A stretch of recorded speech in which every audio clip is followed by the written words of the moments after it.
ആകാശവാണി.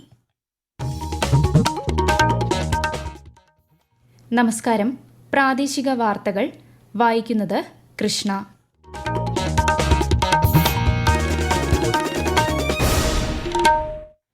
പ്രധാന വാർത്തകൾ.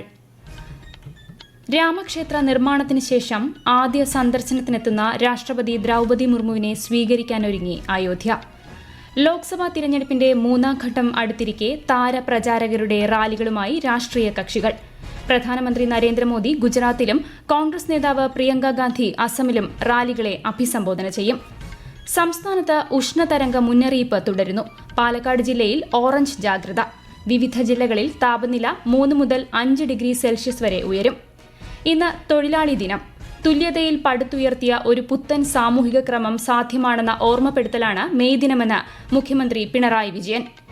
IPL ക്രിക്കറ്റിൽ ഇന്ന് ചെന്നൈ സൂപ്പർ കിങ്സ് പഞ്ചാബ് കിങ്സിനെ നേരിടും.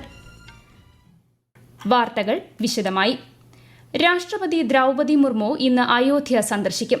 രാമക്ഷേത്ര നിർമ്മാണത്തിന് ശേഷം ആദ്യ സന്ദർശനത്തിനെത്തുന്ന രാഷ്ട്രപതിയെ സ്വീകരിക്കാൻ അയോധ്യ ഒരുങ്ങി.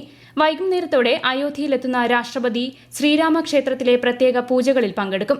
ഹനുമാൻഗഡി സന്ദർശിക്കുന്ന ശ്രീമതി ദ്രൌപദി മുർമു വൈകുന്നേരം സരയു പൂജയിൽ സംബന്ധിക്കും. രാഷ്ട്രപതിയുടെ സന്ദർശനത്തോടനുബന്ധിച്ച് അയോധ്യയിൽ സുരക്ഷ കർശനമാക്കിയിട്ടുണ്ട്. സന്ദർശകർക്ക് നിയന്ത്രണമുണ്ടാകില്ല. ലോക്സഭാ തിരഞ്ഞെടുപ്പിന്റെ മൂന്നാം ഘട്ടം അടുത്തിരിക്കെ തിരഞ്ഞെടുപ്പ് റാലികളുമായി രാഷ്ട്രീയ കക്ഷികൾ. മെയ് 7-നാണ് മൂന്നാം ഘട്ട തിരഞ്ഞെടുപ്പ്. പ്രധാനമന്ത്രി നരേന്ദ്രമോദി ഗുജറാത്തിലെ ബനസ്കന്ത, സബർകാന്ത ജില്ലകളിൽ തിരഞ്ഞെടുപ്പ് റാലികളിൽ പങ്കെടുക്കും. ആഭ്യന്തരമന്ത്രിയും BJP നേതാവുമായ അമിത്ഷാ ഛത്തീസ്ഗഡിലെ കോർബയിൽ പൊതുയോഗത്തെ അഭിസംബോധന ചെയ്യും. അസമിലെ ധൂബ്രി ലോക്സഭാ മണ്ഡലത്തിൽ കോൺഗ്രസ് സംഘടിപ്പിക്കുന്ന തിരഞ്ഞെടുപ്പ് റാലിയിൽ ശ്രീമതി പ്രിയങ്ക ഗാന്ധി പങ്കെടുക്കുന്നു. സമാജ്വാദി പാർട്ടി ദേശീയ അധ്യക്ഷൻ അഖിലേഷ് യാദവ് മെയിൻപുരി ലോക്സഭാ സീറ്റിൽ പാർട്ടി സ്ഥാനാർത്ഥി ഡിംപിൾ യാദവിന് വേണ്ടി പ്രചാരണം നടത്തും. ഡൽഹിയിലെ സ്കൂളുകളിൽ ഇമെയിൽ വഴി ലഭിച്ച ബോംബ് ഭീഷണിയിൽ അന്വേഷണം പുരോഗമിക്കുന്നതായി പോലീസ്. സംശയിക്കത്തതായി ഒന്നും കണ്ടെത്തിയിട്ടില്ലെന്നും പരിഭ്രാന്തരാകേണ്ടതില്ലെന്നും പോലീസ് വ്യക്തമാക്കി. ബോംബ് ഭീഷണി സംബന്ധിച്ച് റിപ്പോർട്ട് സമർപ്പിക്കാൻ ഡൽഹി പോലീസ് കമ്മീഷണർക്ക് ലഫ്റ്റനന്റ് ഗവർണർ വിനയ് കുമാർ സക്സേന നിർദ്ദേശം നൽകി. സംസ്ഥാനത്ത് ഉഷ്ണതരംഗ മുന്നറിയിപ്പ് തുടരുന്നു. കൂടുതൽ ജില്ലകളിൽ മുന്നറിയിപ്പ് പ്രഖ്യാപിച്ചതോടെ ജാഗ്രത തുടരുകയാണ്. പാലക്കാടിനും തൃശൂരിനും പുറമെ ആലപ്പുഴയിലും കോഴിക്കോടുമാണ് ഉഷ്ണതരംഗ മുന്നറിയിപ്പുള്ളത്. പാലക്കാട് ഓറഞ്ച് ജാഗ്രതയും തൃശൂർ, ആലപ്പുഴ, കോഴിക്കോട് ജില്ലകളിൽ മഞ്ഞ ജാഗ്രതയും പ്രഖ്യാപിച്ചിട്ടുണ്ട്. ഇടുക്കി, വയനാട് ഒഴികെയുള്ള 12 ജില്ലകളിലും താപനില മുന്നറിയിപ്പുണ്ട്.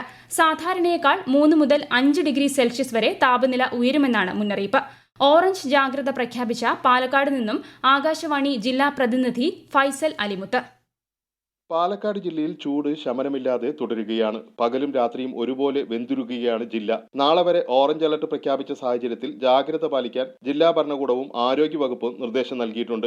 വിദ്യാഭ്യാസ സ്ഥാപനങ്ങൾക്ക് നാളെ വരെ അവധി പ്രഖ്യാപിച്ചിരിക്കുകയാണ്. താപതരംഗം ജില്ലയിലെ പല തൊഴിൽ മേഖലകളെയും ബാധിച്ചു തുടങ്ങി. ജനജീവിതം ദുസ്സഹമായ അവസ്ഥയാണ്. നിർമ്മാണം, കാർഷികം തുടങ്ങിയ മേഖലയും വഴിയോര കച്ചവടവും പ്രതിസന്ധിയിലായിരിക്കുകയാണെന്ന് തൊഴിലാളികൾ പറയുന്നു. ചൂട് കൂടിയതോടെ ജില്ലയിലെ ഡാമുകൾ ഉൾപ്പെടെയുള്ള ജലസംഭരണികളുടെ ജലനിരപ്പ് ഗണ്യമായി കുറഞ്ഞു. ഇത് കുടിവെള്ളക്ഷാമം രൂക്ഷമാക്കുമെന്ന ആശങ്കയിലാണ് ജനങ്ങൾ. സംസ്ഥാനത്ത് വൈദ്യുതി നിയന്ത്രണം അനിവാര്യമെന്ന് KSEB ആവശ്യപ്പെട്ട പശ്ചാത്തലത്തിൽ ലോഡ് ഷെഡിംഗ് ഏർപ്പെടുത്തുന്നത് സംബന്ധിച്ച് മന്ത്രിതല യോഗം നാളെ ചേരും. മുന്നറിയിപ്പില്ലാതെ വൈദ്യുതി പോകുന്നത് വ്യാപക പ്രതിഷേധത്തിന് ഇടയാക്കിയ പശ്ചാത്തലത്തിലാണ് യോഗം.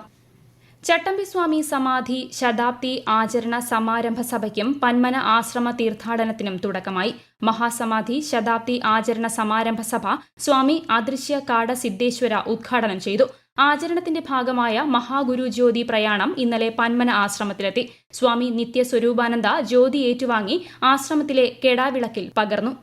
കണ്ണൂർ രാജ്യാന്തര വിമാനത്താവളത്തിൽ നിന്ന് ഇന്നു മുതൽ കൂടുതൽ അന്താരാഷ്ട്ര സർവീസുകൾ ആരംഭിക്കും. റാസൽ ഖൈമ, ദമാം, അബുദാബി എന്നിവിടങ്ങളിലേക്കാണ് സർവീസ് തുടങ്ങുന്നത്. ചൊവ്വ, ബുധൻ, വെള്ളി ദിവസങ്ങളിലാണ് സർവീസുകൾ. ദമാമിലേക്കും അബുദാബിയിലേക്കും എയർ ഇന്ത്യ എക്സ്പ്രസ് വ്യാഴാഴ്ച സർവീസ് തുടങ്ങും. വ്യാഴം, വെള്ളി, ശനി ദിവസങ്ങളിലാണ് ദമാമിലേക്ക് സർവീസ് നടത്തുക. അബുദാബിയിലേക്ക് ഞായർ, തിങ്കൾ, ചൊവ്വ ദിവസങ്ങളിലാണ് സർവീസ്. മസ്കറ്റിലേക്ക് നാളെ മുതൽ അധിക സർവീസുകളുണ്ടാകും. ഈ വാർത്തകൾ ആകാശവാണിയിൽ നിന്ന്.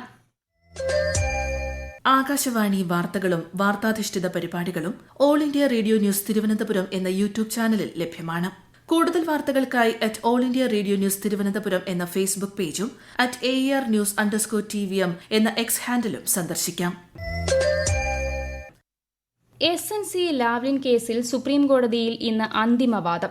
Justice Suryakant, justice KV Viswanathan എന്നിവരടങ്ങുന്ന ബെഞ്ചാണ് ഹർജി പരിഗണിക്കുന്നത്. മുഖ്യമന്ത്രി പിണറായി വിജയൻ, ഊർജ്ജ വകുപ്പ് secretary K Mohanachandran, joint secretary A Francis എന്നിവരെ കുറ്റവിമുക്തരാക്കിയ 2017 ഹൈക്കോടതി വിധിക്കെതിരായ CBIയുടെ ഹർജിയാണ് പരിഗണിക്കുന്നത്. SNC ലാവ്ലിൻ കമ്പനിയുമായി കരാറുണ്ടാക്കിയതിൽ ക്രമക്കേടുണ്ടായെന്നും 86.25 കോടിയുടെ നഷ്ടം സംഭവിച്ചെന്നുമാണ് കേസ്.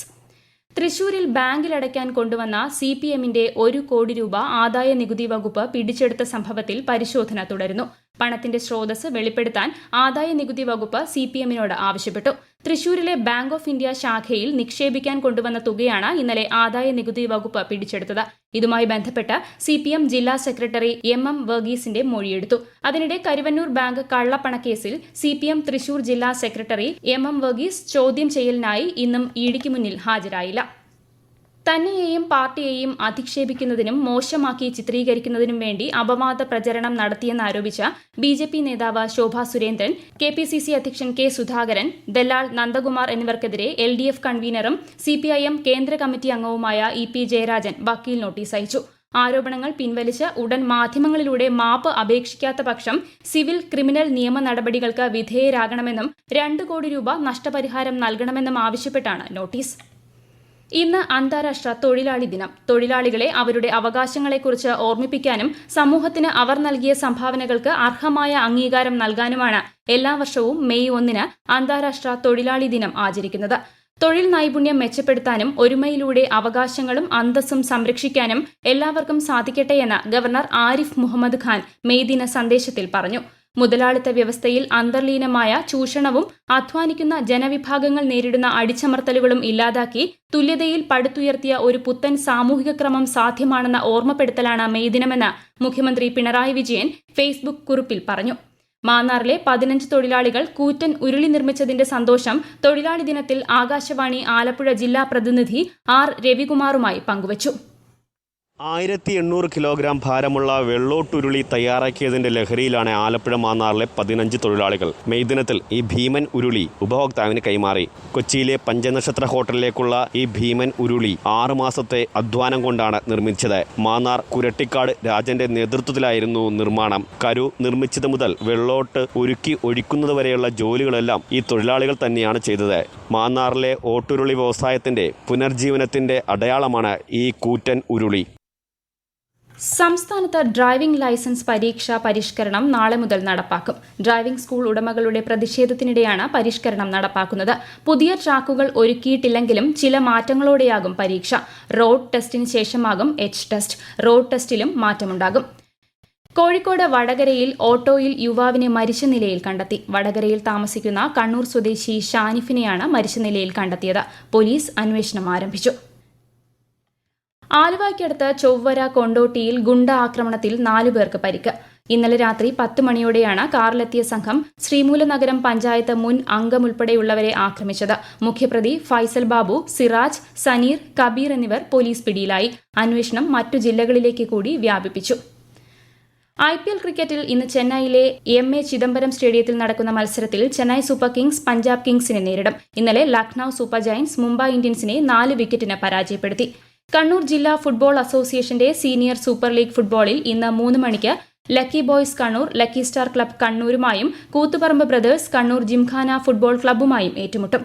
ആലപ്പുഴയിൽ വോട്ടിംഗ് യന്ത്രങ്ങൾ സൂക്ഷിച്ച സ്ട്രോങ് റൂമിലെ CCTV ക്യാമറകൾ ഇടിമിന്നലിനെ തുടർന്ന് തകരാറിലായി. CCTV ക്യാമറകളുടെ തകരാറുകൾ ഉടൻ പരിഹരിച്ച് പ്രവർത്തനക്ഷമമാക്കിയതായി അധികൃതർ അറിയിച്ചു. ആലപ്പുഴ സെന്റ് ജോസഫ് കോളേജിൽ വോട്ടിംഗ് യന്ത്രം സൂക്ഷിച്ചിരിക്കുന്ന സ്ട്രോങ് റൂമിലെ CCTV ക്യാമറയാണ് ഇന്നലെ രാത്രിയുണ്ടായ കനത്ത മഴയിലും മിന്നലിലും തകരാറിലായത്. പ്രധാന വാർത്തകൾ വീണ്ടും. രാമക്ഷേത്ര നിർമ്മാണത്തിന് ശേഷം ആദ്യ സന്ദർശനത്തിനെത്തുന്ന രാഷ്ട്രപതി ദ്രൗപദി മുർമുവിനെ സ്വീകരിക്കാനൊരുങ്ങി അയോധ്യ. ലോക്സഭാ തിരഞ്ഞെടുപ്പിന്റെ 3ാം ഘട്ടം അടുത്തിരിക്കെ താരപ്രചാരകരുടെ റാലികളുമായി രാഷ്ട്രീയ കക്ഷികൾ. പ്രധാനമന്ത്രി നരേന്ദ്രമോദി ഗുജറാത്തിലും കോൺഗ്രസ് നേതാവ് പ്രിയങ്ക ഗാന്ധി അസമിലും റാലികളെ അഭിസംബോധന ചെയ്യും. സംസ്ഥാനത്ത് ഉഷ്ണതരംഗ മുന്നറിയിപ്പ് തുടരുന്നു. പാലക്കാട് ജില്ലയിൽ ഓറഞ്ച് ജാഗ്രത. വിവിധ ജില്ലകളിൽ താപനില 3 മുതൽ 5 ഡിഗ്രി സെൽഷ്യസ് വരെ ഉയരും.